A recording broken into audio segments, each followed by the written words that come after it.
We have some breaking news from overnight. Several people have to find a new place to stay after a fire affected multiple townhomes. This happened in Murfreesboro. And News Channel 5 Sophie Nielsen-Colding joins us now live from West Main Street where that fire happened. And Sophie, how many people total have been affected by this?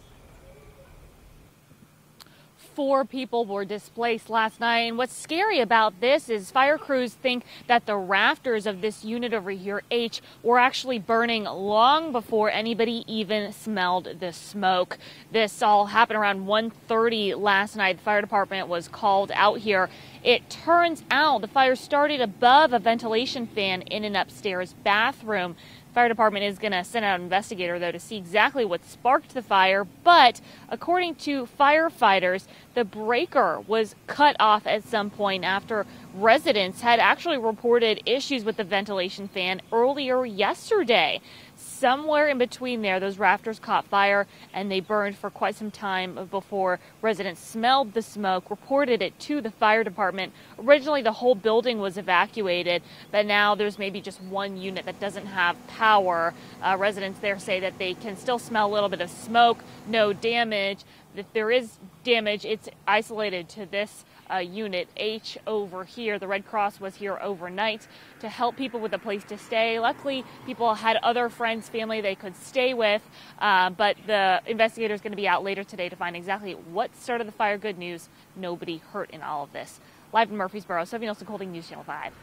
Thank you, Sophie. A community desperate for answers after a father's stunning admission that he killed his 5-year-old son, Joe Clyde Daniels. And News Channel 5's Blake Rosnowski is in the 5 Alert Center this morning with details on a massive search that's planned for tomorrow in Dickson County. And Blake, the sheriff's office is enlisting just a huge volunteer effort. Yeah, Amy, it's been more than 6 weeks since little Joe Clyde Daniels was first reported missing, and the community is looking for answers. And the Dickson County Sheriff's Office needs their help as they undertake a massive search effort tomorrow. And they're asking for volunteers to sign up. They're hoping that people will pre-register online before noon today so they can make the sign-in process for the search tomorrow a little bit easier. They need all volunteers to show up to Dickson County High School by 7 a.m. to get the search going as quickly as possible. The Sheriff's Office is asking that only people 18 years and older sign up. You also need to be physically capable of navigating some really tough terrain, hills, fences, streams, and things of the like. Make sure to wear appropriate clothing like closed-toed footwear, long pants, and work gloves are encouraged. Don't forget to bring some supplies also, water, food, snacks, things like that. And no cell phones will be allowed either because they cannot risk any photos or videos getting out during this active investigation. All of that information is online on newschannel5.com if you'd like to take a look at it. Again, for now, live in the 5 Alert Center, Blake Rosnowski, News Channel 5.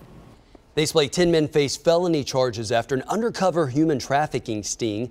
The TBI says the men attempted to purchase illicit sex from minors in Cookeville.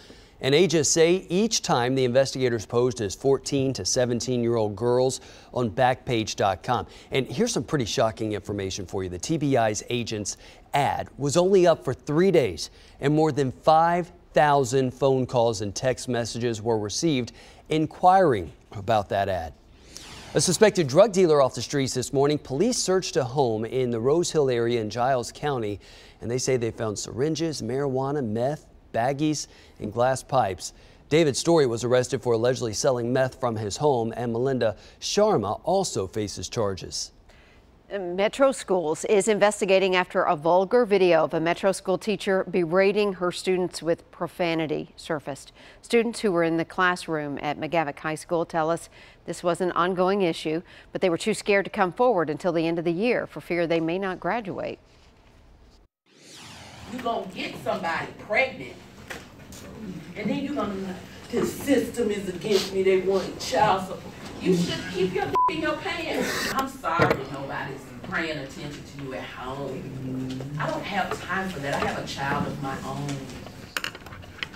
I don't have time for your every day. Metro Schools tell us that the teacher admitted to the behavior and will be reprimanded for those actions. And right now, officials say Mount Juliet High School is over capacity and more than 36 teachers don't even have dedicated classrooms. And despite those issues, parents and residents voiced their opposition to the Green Hill High School proposal last night. And one of the issues is the school is slated to be built near a dangerous intersection. However, school's spokesperson Jennifer Johnson says they plan to rebuild the road and add a stoplight. If it passes, Green Hill High would open in 2020.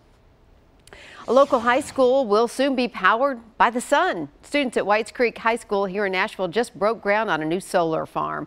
The 40-panel farm is part of the Academy of Alternative Energy, Sustainability, and Logistics. Academy students helped redesign and build it and even wrote part of the curriculum that will be used to prepare students for green energy jobs.